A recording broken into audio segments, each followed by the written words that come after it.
Voilà, on va commencer cette troisième table ronde de la journée, la première de l'après-midi. C'est une tâche difficile parce qu'après le déjeuner, on a envie de faire une petite sieste. Mais là, on va parler de l'eau qui monte, un sujet qui est essentiel dans l'aménagement. Je suis donc Domitille Arrivé, je suis journaliste et je suis chargée d'animer cette table ronde et je remercie l'UNAM pour sa confiance. On va commencer donc sur ce sujet, sur les conséquences du changement climatique sur les projets d'aménagement. Donc l'eau, un risque qui monte, comme vous l'avez présenté. Le contexte, c'est quoi? C'est une augmentation de la fréquence des inondations, c'est la violence des précipitations et des pluies, c'est le retrait du trait de côte, c'est le remontée des nappes phréatiques, c'est la mauvaise qualité des eaux que ça peut engendrer. Donc ce dont on va parler aujourd'hui avec nos participants, nos 4 participants, ça va être de poser un diagnostic rapide sur ce qui se passe avec ce changement climatique, de présenter des visions très concrètes de différents intervenants que je vais tout de suite appeler sur scène, et puis parler des adaptations qui sont nécessaires ou qui sont possibles de façon à continuer à gérer la question de l'aménagement dans ce nouveau contexte. Alors pour cette table ronde qui dure 1 heure et pour laquelle on va essayer de laisser quand même une dizaine de minutes à la fin pour les questions des personnes qui sont dans la salle, j'appelle donc Christian Piel. Christian, vous êtes urbaniste, hydrologue, et vous êtes surtout fondateur, et c'est à ce titre que vous êtes là, du cabinet Urban Water. Je vous invite à vous asseoir. Nous avons aussi Marion Balaguer. Vous êtes avocate. Marion, vous êtes spécialiste de l'aménagement du territoire, et vous allez nous parler du cadre juridique complexe sur ce sujet. Catherine Baldi, vous êtes directrice de l'établissement public foncier de l'EPF des Hauts-de-France. Vous allez donc nous parler de la manière dont on recycle le foncier pour et par avec les collectivités. Et puis Jason Huitelec, vous êtes normand, ou en tout cas normand d'adoption, comme moi. Vous êtes directeur adjoint de Normandie Aménagement et vous intervenez à la fois dans l'aménagement et aussi dans la promotion de projets.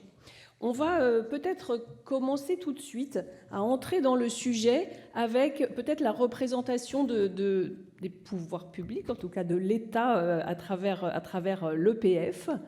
Ce n'est pas l'État, mais vous êtes lié à l'État et aux politiques publiques. Vous êtes indépendant tout de même dans les Hauts-de-France et vous m'avez parlé de dispositifs que vous avez expérimentés, mis en place, qui peuvent potentiellement servir de modèle à d'autres EPF dans d'autres régions. Vous, malheureusement ou heureusement, vous êtes un peu spécialiste de la question des inondations et c'est peut-être à ce titre que vous allez nous présenter à la fois votre activité, mais aussi comment la question des inondations vous a amené à faire évoluer des dispositifs. Oui, merci beaucoup. Alors oui, les établissements publics fonciers de l'État, effectivement, sont des établissements publics fonciers de l'État, mais avec une gouvernance qui est essentiellement une gouvernance des collectivités locales. Donc on a cette double étiquette qui est très intéressante du coup pour justement pour mettre en œuvre les politiques d'aménagement. Alors, comme vous le savez, les EPF ne sont pas des aménageurs, ils vont plutôt intervenir en amont, notamment pour réussir à maîtriser le foncier qui sera nécessaire pour faire des opérations ensuite d'aménagement, des opérations de construction. Et effectivement, dans les Hauts-de-France, on a toute une palette de risques qui sont apparus d'année en année, que ce soit sur le littoral, où on a des sujets d'érosion littorale, mais également de submersion marine. On a effectivement des inondations assez fréquentes parce que le Nord et le Pas-de-Calais ont des rivières et des fleuves qui sont propices aux inondations très rapides, donc très soudaines. Et puis on a tout un autre cortège de risques tels que les ruissellements, les éboulements de terrain, les cavités souterraines et autres retraits, gonflements et retraits d'argile, enfin toute la palette. Et c'est vrai que quand on regarde la carte des Hauts-de-France, en termes de risques, peut-être c'est pas l'image qu'on a de cette région-là, mais il y a largement plus de 50% du territoire des Hauts-de-France qui est couvert par des risques potentiels. Voilà. Et donc lors de l'hiver 2023-2024, il y a eu des inondations assez importantes dans le Pas-de-Calais, d'ailleurs aussi dans le Nord et dans la Somme, mais surtout dans le Pas-de-Calais. Contrairement peut-être à l'image qu'on en a eue dans les médias, ce sont partout des endroits où on était habitué aux inondations, voilà, y compris à des inondations importantes. Mais ce qui a frappé, je dirais, tout le monde cette année-là, c'est qu'il y a eu une succession de 3 crues successives, et toutes très importantes, puisqu'elles étaient à peu près toutes les 3 de niveau centenal. Voilà. Donc c'était un petit peu du jamais vu, et c'est aussi ce qui a frappé les esprits, avec plus de quasiment 400 communes qui ont été déclarées en catastrophe naturelle. Et donc, effectivement, l'EPF, en tant que, je dirais, établissement public, est intervenu à différents niveaux, et ça nous a amené effectivement à réfléchir à comment travailler autrement avec les collectivités qui sont nos partenaires. Donc, on est venu faire des acquisitions, des démolitions, je dirais, quasiment pour le compte de l'État, dans le cadre de l'ex-fonds Barnier qui vient en fait indemniser les propriétaires sinistrés. Mais ça, j'allais dire, c'est pas de l'aménagement, c'est juste c'est juste de l'urgence, enfin de l'après-catastrophe, qui est finalement assez peu intéressant et qui pose plein de problèmes, puisque vous venez acheter des petites maisons à droite à gauche, donc vous faites plein de trous dans le tissu urbain, pas toujours de façon très cohérente, y compris si on prend un regard d'hydrologue. Et donc, c'est vite posé la question de qu'est-ce qu'on peut faire d'un peu plus intelligent. Et on a proposé effectivement de mener des opérations plus globales sur des îlots plus complets. Chose d'ailleurs qu'on avait déjà fait par ailleurs, mais qui n'était pas mis en avant parce que ce n'était pas des problématiques qui étaient importantes dans la tête de nos partenaires. Et donc ça permet, ces interventions sur des îlots complets, ça permet effectivement à la collectivité d'aller chercher la palette de subventions qui peut être effectivement appelée dans ces cas-là, que ce soit du fonds Barnier ou pas, mais ça peut être aussi des subventions de l'agence de l'eau, enfin bon, il y a un certain nombre de partenaires qui peuvent venir financer et aider dans ce cadre-là. Et nous, on vient effectivement faire l'opération foncière, c'est-à-dire venir faire ce travail d'acquisition petit à petit, faire le portage foncier, parce qu'effectivement, pendant ce temps-là, la collectivité, je dirais, y compris financièrement, n'a pas à finalement avancer des fonds et avoir des problèmes de trésorerie.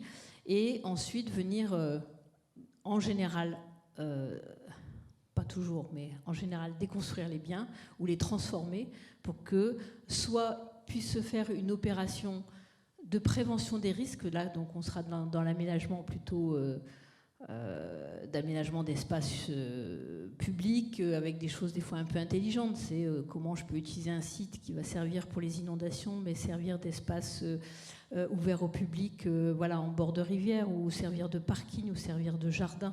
Enfin voilà, il peut y avoir des réflexions comme ça intéressantes.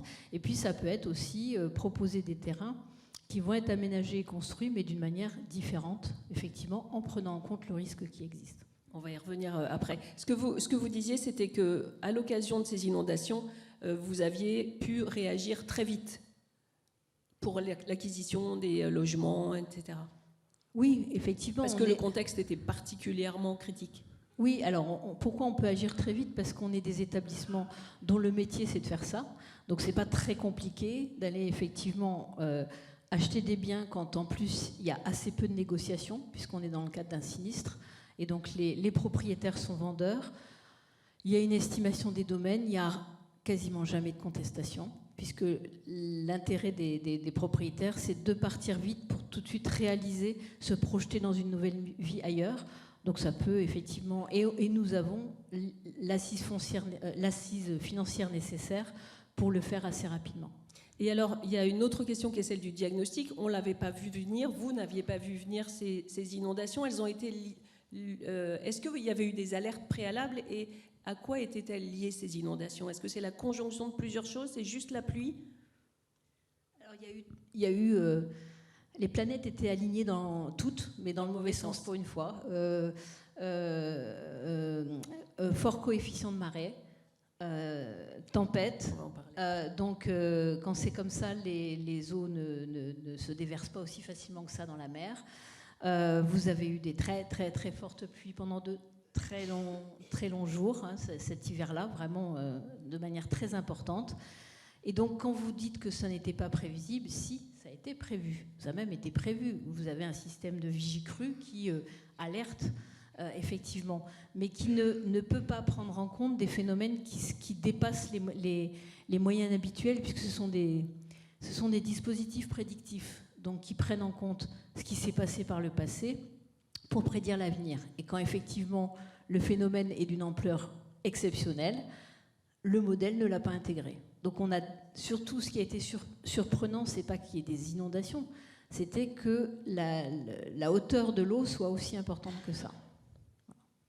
Alors peut-être que c'est une bonne transition pour passer la parole à Jason Wittelek, parce que vous représentez donc Normandie Aménagement, et vous allez peut-être nous parler particulièrement de Caen-la-Mer, qui est un des dossiers sur lesquels vous travaillez, et où il y a eu justement un changement de réglage qui vous a permis d'anticiper et de prendre des décisions courageuses.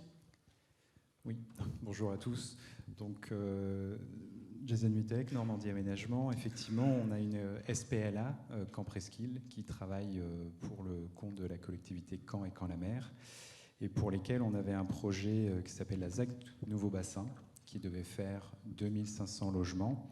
On peut passer juste après, du coup. Voilà, juste arrêter sur cette carte. Donc il y a les deux projets. La pastille d'en haut, c'est Caen Presqu'île, et la pastille d'en bas, ce sont un projet de promotion immobilière, les Cascades, qui sont grosso modo face à face. Voilà, il y en a un sur la Presqu'île et un sur les berges. Et donc ce premier projet de Presqu'île, eh bien, a été abandonné purement et simplement suite à divers enjeux, alors qu'on avait dans la conception tenu compte qu'on soit dans le lit majeur de l'Orne, entre le canal et l'Orne, les questions d'adduction d'eau potable, la question de l'eau saumâtre, la question du plan de prévention des risques miniers qui était à modifier, le plan de prévention des risques d'inondation, le plan de prévention des risques technologiques, puisqu'il y a un dépôt pétrolier juste au pied du viaduc de Calix, qui est le périph' Canet, avec des questions d'accessibilité, de rehaussement des rez-de-chaussée, donc absence de sous-sol, des parkings silos. Et malgré tout ça, malgré le fait qu'on faisait un projet à plus de 1,20 m du niveau connu du PPRI, donc le document légal et en vigueur, on a arrêté. Et pourquoi on a arrêté, de quelle façon on a arrêté, c'est parce qu'il y a eu différents rapports. Alors, le premier, c'est celui du GIEC, et notamment le GIEC normand, qui a fait un zoom sur le littoral en Normandie, et qui permet de dire, attention, vous êtes dans une logique de dynamique, vous êtes dans l'estuaire. L'estuaire est au niveau d'Ouistreham, et puis on descend au bout, et au milieu, il y a Caen. Et l'estuaire se finit derrière, après Louvigny. Et donc, en fait, vous n'êtes pas soumis que à un fleuve, vous êtes soumis aussi à la mer. Donc la mer qui monte, la mer qui fait des marais. Donc quand on se dit qu'il y a sur cette carte plus 1 mètre d'eau, et ben vous rajoutez par-dessus des coefficients de marée qui viennent balayer votre territoire, et qui fait que sur 365 jours, vous en avez 200, entre 150 et 200, vous avez entre 1 cm ou 1 mètre d'eau sur l'espace public. Donc, c'est une décision qu'ont prise les élus à l'aune de cette étude. Il y a eu beaucoup de discussions, et ce qui a entériné la chose aussi, c'est la cohorte Rivage 2100. Donc Rivage 2100, c'est une étude qui se pose la question des sols et de l'eau, donc l'adduction d'eau potable, notamment vis-à-vis du recul du trait de côte, et des nappes phréatiques.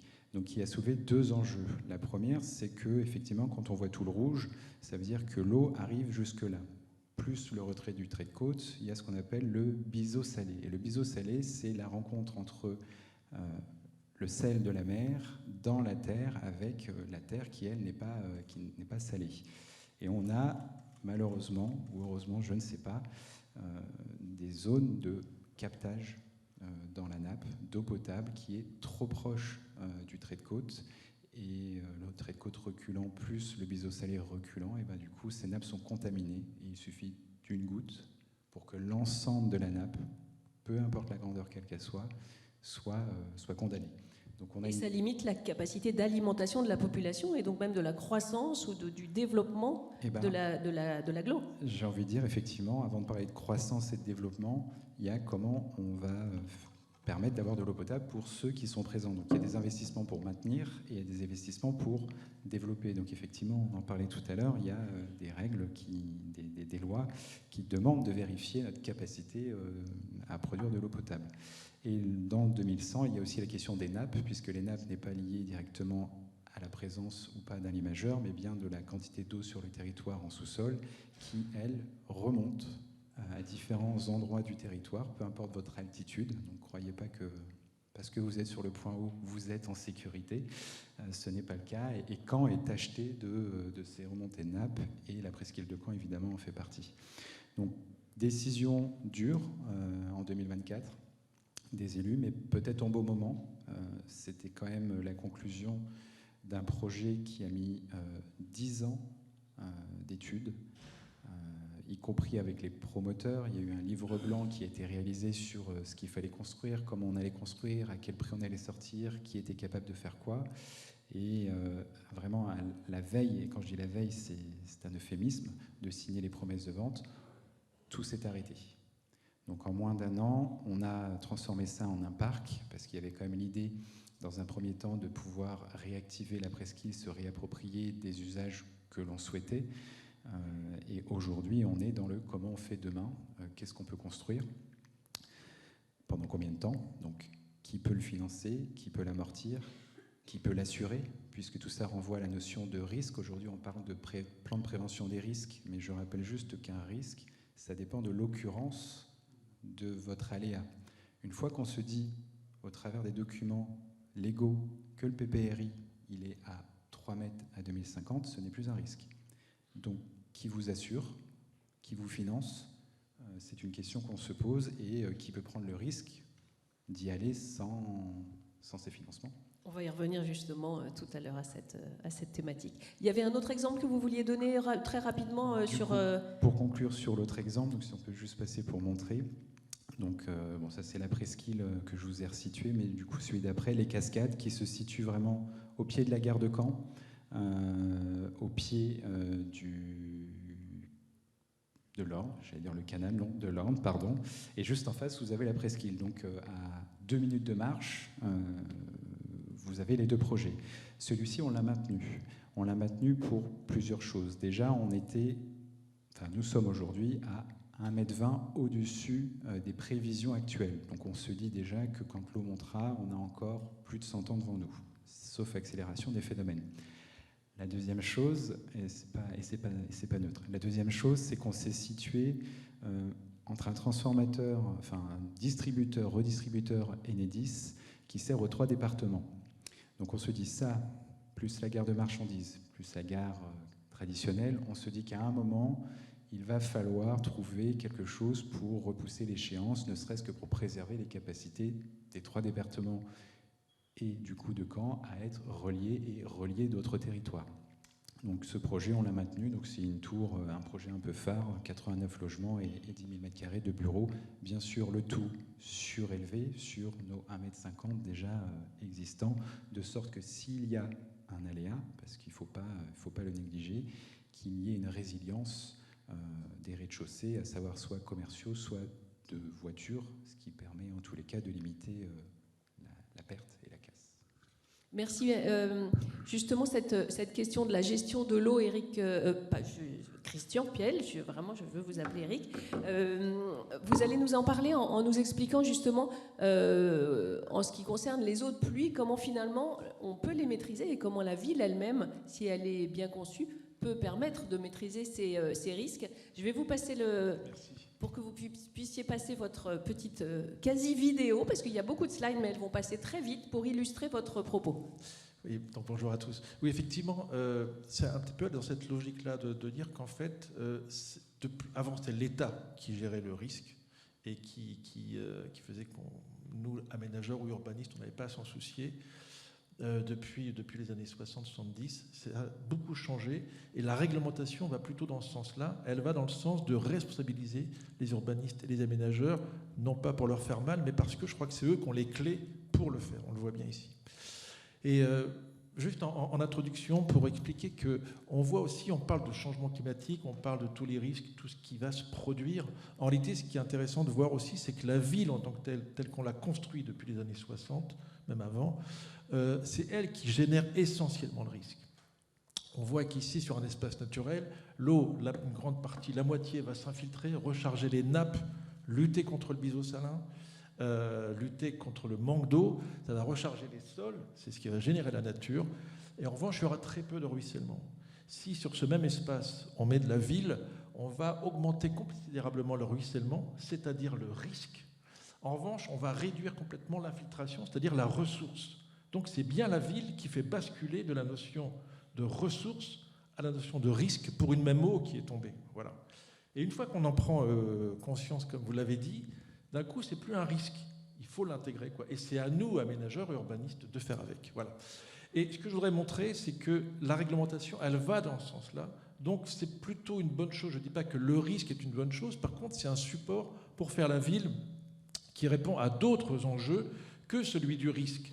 Donc, saisissons-nous de cette contrainte de gérer le risque pour améliorer la ville. Voilà. Et c'est là où ça va très vite maintenant. Donc là, le ruissellement, voilà ce que ça génère. Voilà, on s'est dit on va mettre des tuyaux. Et puis, heureusement, des bassins de rétention, souvent très moches. Et puis, heureusement, la loi sur l'eau en 92 a dit pollueur-payeur. Les aménageurs vont devoir faire des bassins de rétention. Donc, on a commencé à faire des bassins de rétention très moches. On ne savait pas très bien comment faire. Aujourd'hui, ce qu'on voit, c'est que c'est réfléchi à l'échelle du quartier par les urbanistes, par les aménageurs. Et aujourd'hui, la rétention des eaux pluviales va se faire à l'échelle des parcelles, sur les espaces publics. Et on va même intégrer le PPRI. Là, c'est le bord de la Seine. Ce qui veut dire que voilà, la gestion de l'eau, elle va être sur les toits. Là, sur les parcs, ça, c'est un bassin de rétention. Ça, c'est des dispositifs de dépollution des eaux pluviales. Ça, c'est un parc inondable. Tout ça, c'est la même opération. Ça, c'est un bassin de rétention. Ça, c'est des bâtiments sur pilotis parce qu'on est au bord de la Seine. Et puis, il y a des noues également. Ça veut dire que là, on n'est plus du tout sur un ouvrage technique. C'est l'urbaniste, le paysagiste qui a complètement modifié, adapté à ce qui est possiblement le risque, mais qui en réalité n'est plus un risque ici. En 1995, le PPRI, enfin la loi Barnier, ce qui est très intéressant, là aussi, c'est que très longtemps, l'État mettait des digues et disait « vous pouvez construire ». Là, aujourd'hui, ce n'est plus vraiment le cas. Le PPRI dit « on peut ou pas construire ». Sauf que de plus en plus, et là c'est le cas à Saint-Nazaire, je vais aller très vite, où le PPRI dit « on ne peut pas construire parce qu'il y a une vague possible de submersion marine », sauf dans le quartier gare, si vous, urbanistes, vous nous convainquez que le quartier sera en capacité de supporter la vague. Et donc, vous voyez, le risque, il est confié, ou la gestion du risque est confiée à l'urbaniste. Et là, c'est très intéressant parce que d'un coup, on se réinscrit dans la nature, dans l'écoulement, on fait avec, vous voyez, l'architecture, le paysage s'adapte à la gestion de l'eau et on passe encore une fois de la notion de risque à la notion de ressources. Et puis, en tirant, je vais très vite. Mars 2018, pourquoi j'en parle? C'est très intéressant. C'est une contrainte de plus, c'est aujourd'hui on doit abattre les petites pluies. Alors ça dépend des endroits, mais globalement c'est dans tous les âges, mais toutes les collectivités ne l'ont pas encore appliqué. En gros, pour une petite pluie, l'idée c'est que l'eau ne ruisselle pas, parce qu'en ruisselant, elle se mêle à de la pollution et pollue le milieu naturel. Donc il faut la gérer sur place, il faut l'infiltrer ou l'évapotranspirer. Ce qui veut dire qu'on doit faire la ville éponge. Ce qui est intéressant, voilà, je n'ai pas le temps de raconter pourquoi, mais ça se traduit vraiment en termes de morphologie urbaine. À Paris, si on ne répond pas à cette contrainte, on n'a pas son permis. Vous voyez, ce n'est pas une notion de militant, c'est une réglementation. Les agences de l'eau financent considérablement ça, parce que toute l'eau qu'on va ne pas faire ruisseler, elle n'aura pas à la traiter, donc les agences de l'eau financent. Donc c'est un outil très puissant, réglementaire et financier, pour mettre finalement de la nature en ville, puisqu'on va mettre de la terre pour absorber l'eau et de l'eau pour gérer cette terre. Ça se traduit aujourd'hui dans les PLU. On ne parle plus forcément que d'eau, mais on va parler d'eau et de végétation. Donc vous voyez très vite, ce qui était à l'origine un risque devient une ressource. J'ai déjà dépassé mon temps ou pas encore? Voilà, ça se traduit un petit peu partout dans tous les documents d'urbanisme à toutes les échelles. Bref, et là c'est un peu une caricature, mais c'est intéressant néanmoins. C'est toujours à Asnières, c'est une ZAC plus récente, où là, effectivement, il a fallu absorber les petites pluies, gérer les pluies exceptionnelles et récupérer les eaux grises. Ce qui fait qu'aujourd'hui, on a ce type de paysage. Voilà, ça, c'est les îlots. C'est les îlots en intérieur d'îlots. Ce qui est intéressant, c'est que certes, ça absorbe les petites pluies, ça stocke les pluies exceptionnelles dans un parc dont l'image est là, mais ça génère aussi du rafraîchissement. Et ça génère même de l'agriculture urbaine. Alors, je ne sais pas très bien où ça en est, mais nos amis de chez Mugo s'étaient proposés pour aller faire l'agriculture urbaine sur les toits. Donc, vous voyez qu'à partir de la contrainte, jusqu'où on peut aller. Voilà. Et voilà, là, c'est à Nantes, c'est la même chose, où, puisqu'on absorbe les eaux, puisqu'on maîtrise les eaux à la parcelle, finalement, on n'a plus besoin de réseau. Donc, on a supprimé les réseaux. Là, on est néanmoins dans une ZAC qui est ZAC sud-ouest à l'île de Nantes, sol très pollué, néanmoins, on peut infiltrer. Enfin, on a pu infiltrer en prenant des dispositions. Et donc, on a supprimé les réseaux. C'est, en termes financiers, ça devient très intéressant. Mais ça se traduit par ce type de paysage. Là, c'est pour la pluie 50 ans qui est arrivée en octobre. Voilà. Et évidemment, c'est une morphologie, c'est une architecture différente. On voit bien que la gestion de l'eau est passée du domaine de l'assainissement au domaine du paysage et de l'architecture.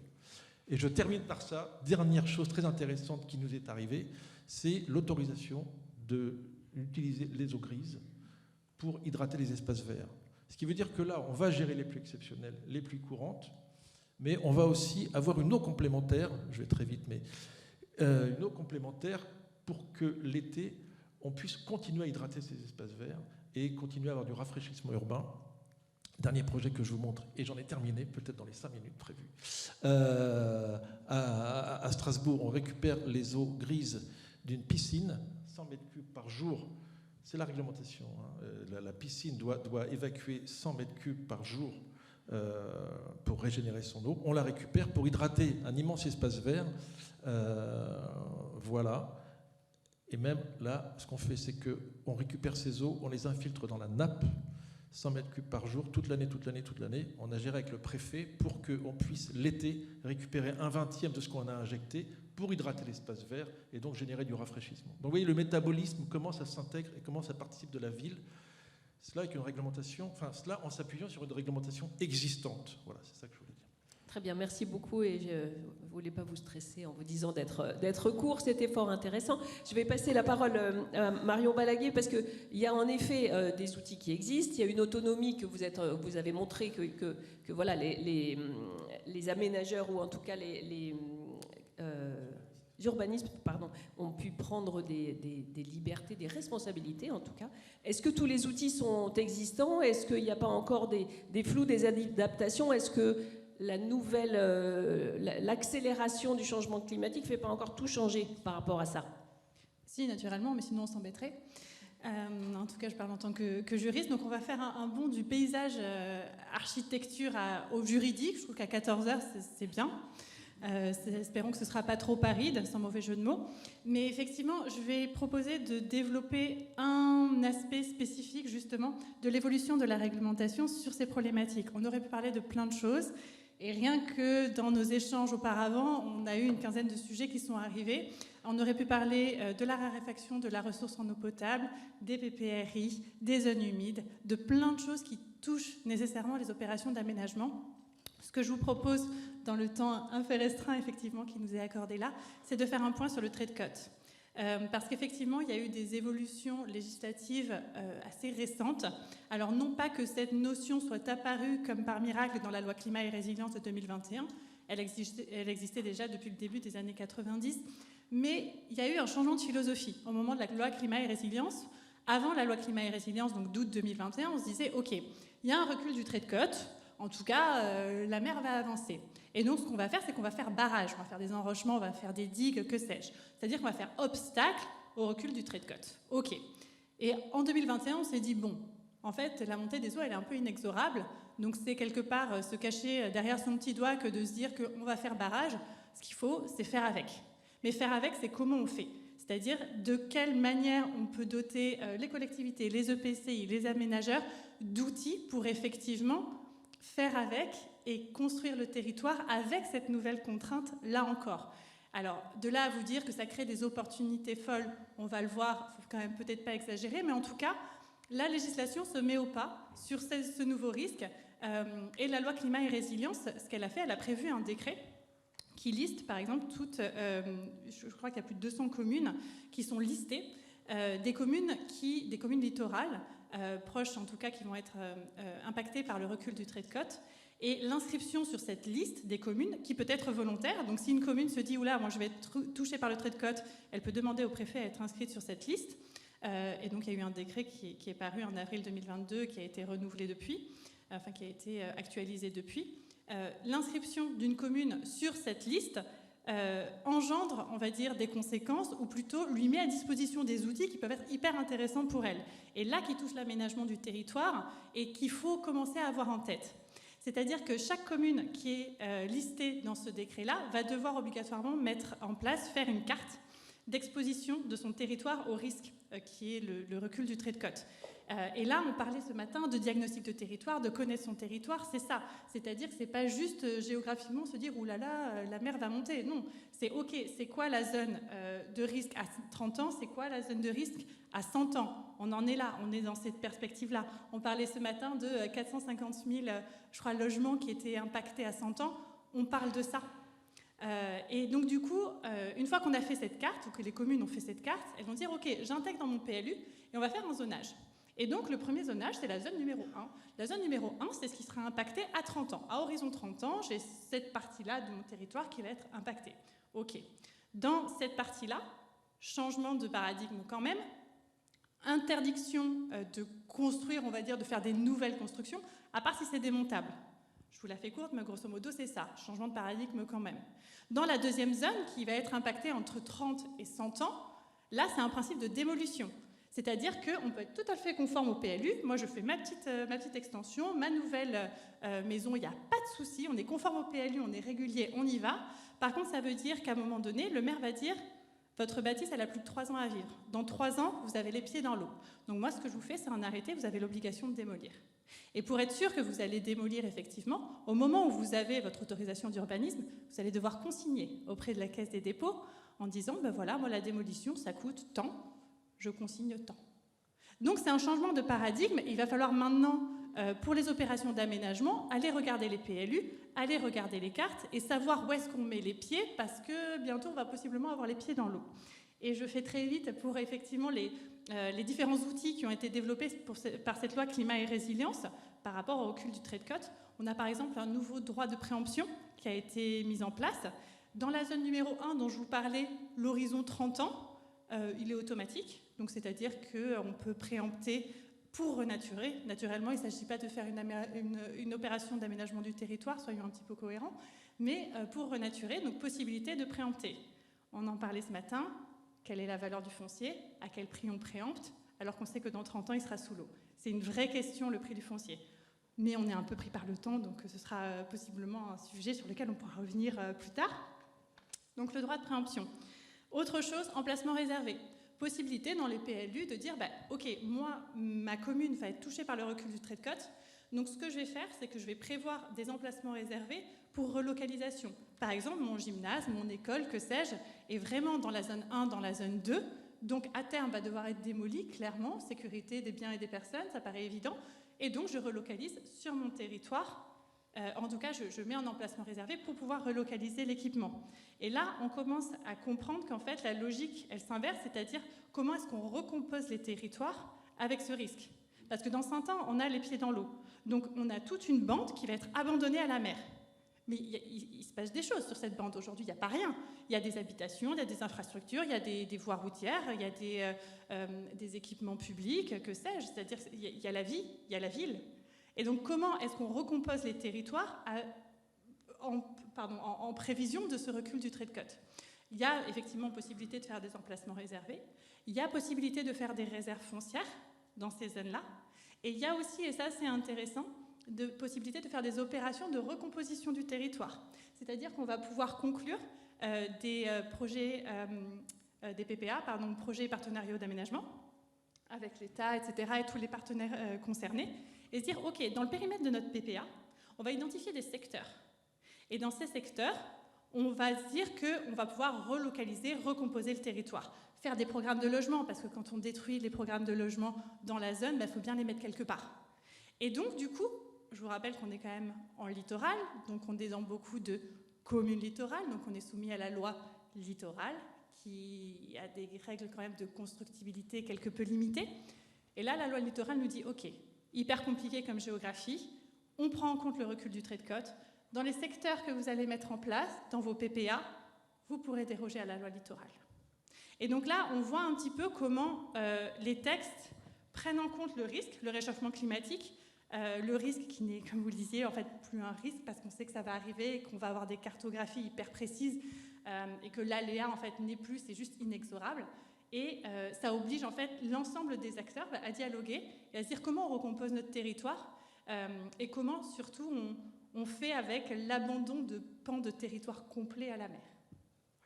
Et alors vous, Catherine Bardy, à l'EPF Hauts-de-France, qui travaillez avec les collectivités, est-ce qu'elles ont ce niveau de connaissance, d'expertise que Marion était en train de décrire et qui fait un peu peur en se disant mais il faut penser à tout ça quand on aménage et quand on fait de la prédiction, de la prévision à long terme. Dans quel état sont-ils, les collectivités? Alors, je pense qu'il y en a beaucoup d'ailleurs, d'abord qui connaissent très mal tous les dispositifs existants, y compris la réglementation existante. Et puis il y a une dimension qu'on oublie aussi, c'est, qu'on a évoqué déjà d'ailleurs ce matin et tout à l'heure sur les financements et autres, mais on a aussi quand même, on a l'impression sur le papier que tout est bien prévu. Mais la réalité, elle est plus complexe que ça. C'est que quand on dit... C'est quand même du prédictif, vous le disiez. Quand on dit que les cartes vont être hyper précises, je prends un petit exemple parce qu'on l'évoquait ce midi, je ne sais plus avec qui j'évoquais ça. Par exemple, le BREC, le bail réel d'adaptation à l'évolution climatique, eh bien, moi, en tant qu'EPF, je vais me refuser de le mettre en œuvre parce que comment je vais faire en termes de responsabilité pour dire à quelqu'un, pas de problème, vous restez là pendant 20 ans, vous allez me verser une petite redevance là pendant 20 ans, puis c'est bon. Et si la maison s'écroule à la mer au bout de 15 ans, je ne sais pas tout à fait quelle est la part de responsabilité que j'ai prise dans l'affaire.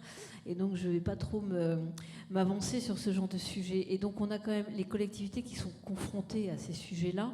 C'est quand même très complexe parce qu'effectivement, elles doivent à la fois gérer souvent un phénomène qui est arrivé un peu dans l'urgence.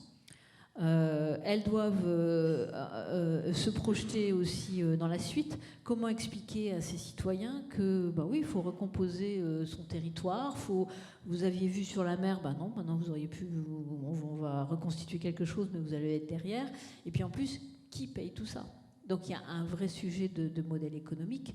Et la part la plus difficile à faire, c'est effectivement, mais ce qu'on disait aussi ce matin, c'est comment avoir une vision d'avenir, comment avoir une collectivité partenaire qui a suffisamment de vision prospective pour pouvoir dire « Ok, on va faire des emplacements réservés un peu dans l'arrière-littoral, on va, etc. » Et puis, on a un problème qu'on ne sait pas non plus à quelle échelle la solidarité doit se faire. C'est-à-dire qu'on peut avoir des communes qui sont...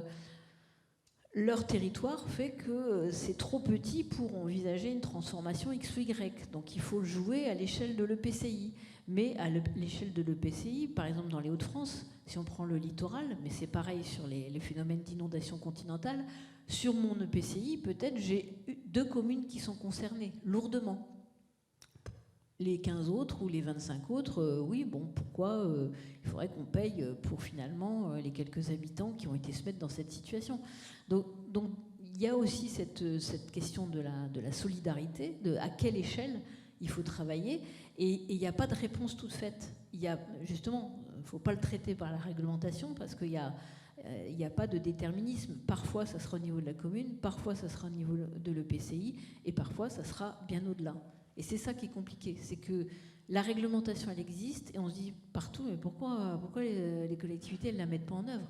Mais parce qu'il y a tout ça, il y a aussi une partie aussi, je dirais, de comment les gens ont conscience des phénomènes, comment ils se projettent dans l'avenir. Quand vous avez une maison, certes secondaire, si ça a été le lieu de rendez-vous de la famille pendant 50 ans, c'est difficile d'imaginer que vos héritiers ne pourront pas en bénéficier. Il y en a au contraire qui disent « c'est bon, moi j'en ai bien profité, allez hop, on s'en va ». Donc il faut prendre en compte tout ça. Et je pense qu'effectivement, pour l'élu qui porte son projet, c'est quand même très compliqué à mettre en œuvre. Et c'est pour ça qu'il y a aussi peu, je pense, pour l'instant, de projets de concrétisation, en tout cas quand on parle du littoral. Voilà. Est-ce que ça veut dire qu'il faut mettre en place des gouvernances à la carte, au cas par cas, ou est-ce qu'on peut établir des cadres de gouvernance un peu élargis? Je sais que ça fait partie, vous, de vos plaidoyer, de votre plaidoyer. Mais est-ce que vous avez l'impression qu'il y a une difficulté ou qu'il faut garder de la souplesse ou qu'il manque quelque chose de plus cadré? De plus en plus, je pense que les solutions, elles sont dans le pragmatisme des gens. C'est-à-dire c'est quand l'ensemble des partenaires autour de la table sont pragmatiques, quand ils ont à peu près la même vision des choses, vers où on va. Et ça prend beaucoup de temps. Parce qu'effectivement, comme vous le disiez, on fait 15 ans d'études pour abandonner un projet. J'imagine la transformation que ça a été dans la tête des uns et des autres. Donc pour moi, il n'y a pas de... faut peut-être arrêter de vouloir toujours donner des cadres tout faits ou des réglementations qui disent c'est un tel qui doit faire ou c'est comme ça qu'on doit faire ou la gouvernance, elle doit être comme ça. Il faut à un moment donné laisser du temps. Et là, comme on parle quand même, on est dans un cadre avec des aménageurs, je pense qu'il y a aussi une dimension qu'il faut absolument prendre en compte, c'est le temps. Je veux dire, 15 ans d'études pour arriver à une opération, certes, qui ne se fera pas. Pourquoi faudrait-il qu'on agisse en 3 ans? C'est normal qu'aujourd'hui, sur le littoral, il ne se passe encore rien.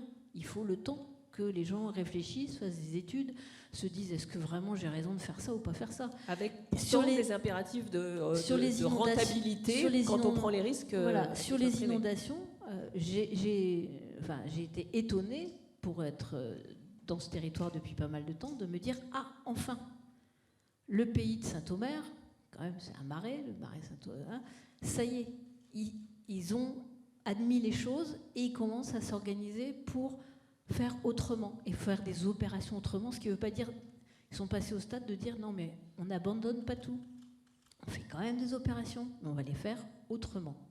Et donc quand on arrive à ce stade, on se dit c'est bon, il y a 20 ans qu'on passait, mais dans la tête les choses ont évolué.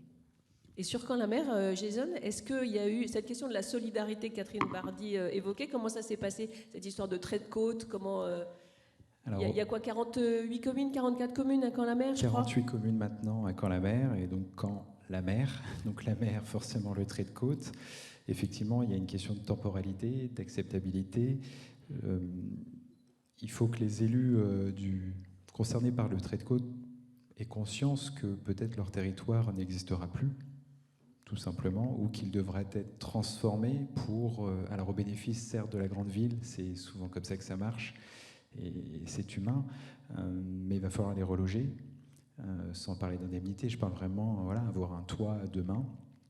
Et pour revenir à la presqu'île, parce que c'est vraiment l'élément déclencheur au niveau de Caen-la-Mer, c'était un nouveau projet. On a dit on arrête parce qu'il y a un risque plus tard. Mais ce qu'il faut savoir, c'est que la presqu'île, elle est dans la continuité du centre-ville, qui est au même niveau. Donc l'îlot Saint-Jean, la préfecture, enfin toutes nos institutions et le centre-ville sera dans l'eau. Donc il va falloir faire quelque chose. Donc il y a bien une chose qui est lancée, une étude à l'initiative de l'aménageur avec l'État, qui a interpellé l'ensemble des autres partenaires et qui se sont dit, pour avoir une vision stratégique, il faut qu'on fasse un PPA. Parce qu'une fois qu'on se sera associé, il n'y a plus des questions de mandature. Il va falloir aller au bout de cette étude, parce qu'il va falloir créer des choses pour le trait de côte, pour préserver, pour modifier, pour lutter à certains endroits, peut-être abandonner sur d'autres. Mais en tout cas, se dire que dans le temps court, c'est pour gagner du temps.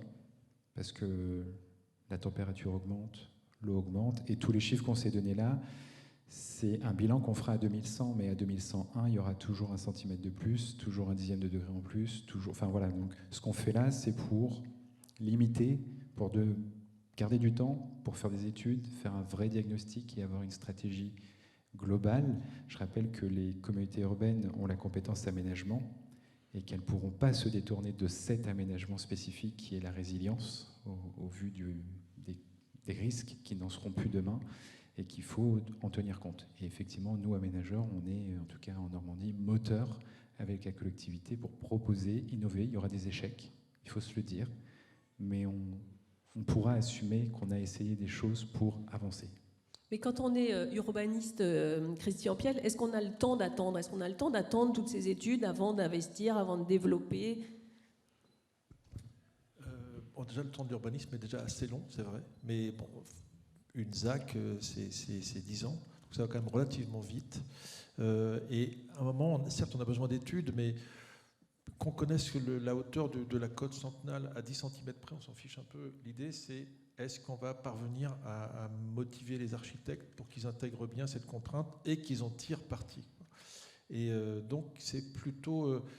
cette réflexion, elle doit surtout être menée dès le début, au tout début de l'opération, souvent avec les collectivités d'abord, d'ailleurs, pour que ça soit intégré dans le projet d'aménagement, dans sa structure même, ensuite dans sa texture aussi d'ailleurs pour infiltrer, en ayant aussi conscience des problèmes. Mais voilà, ce que je veux dire, c'est que pour un quartier, enfin pour une ville comme Caen, forcément on a besoin peut-être de travailler sur des choses très précises.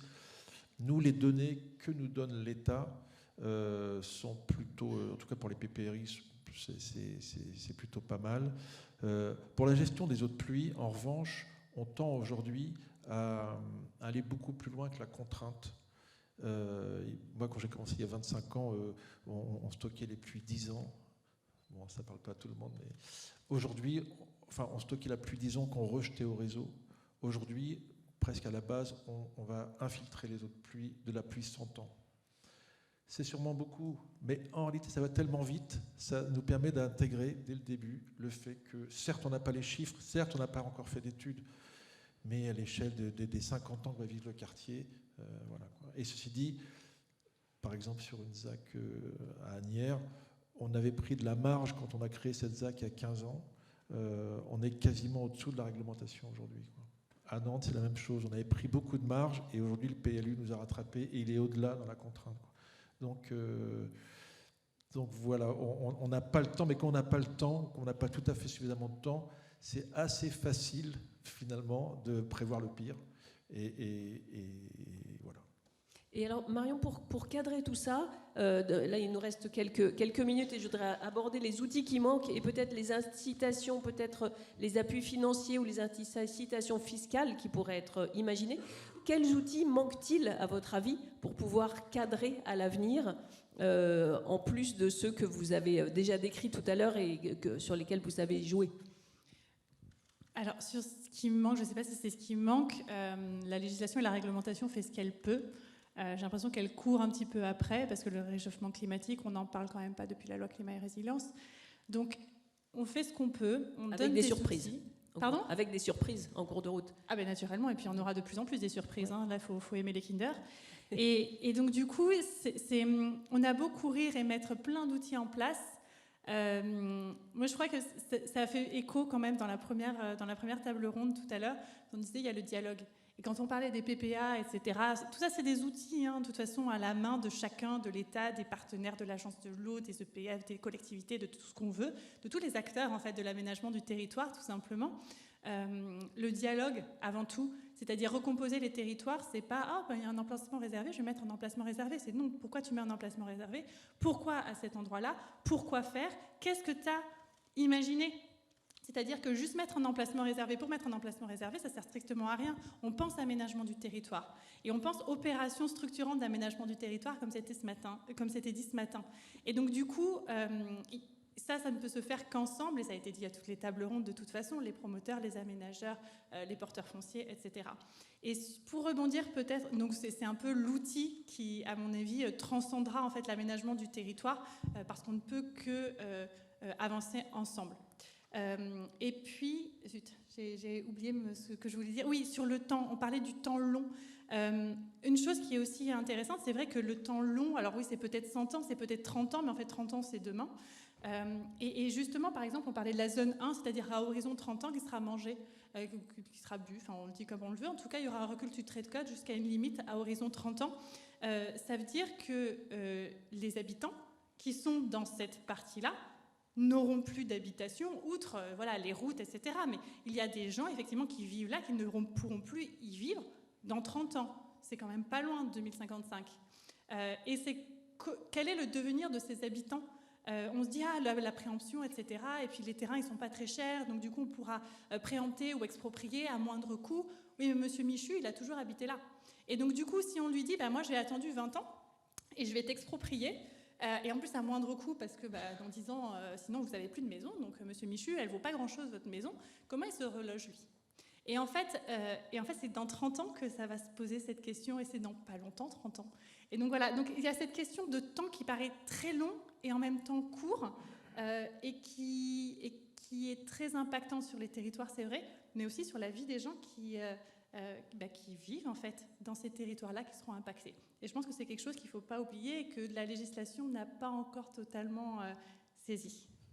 Ça, c'est sur le point de vue législatif. Et sur le point de vue peut-être incitatif, Jason, je voudrais vous entendre sur votre position. Vous représentez à la fois les promoteurs et les aménageurs. Il y a quand même une raréfaction du foncier, notamment avec ces zones inondables.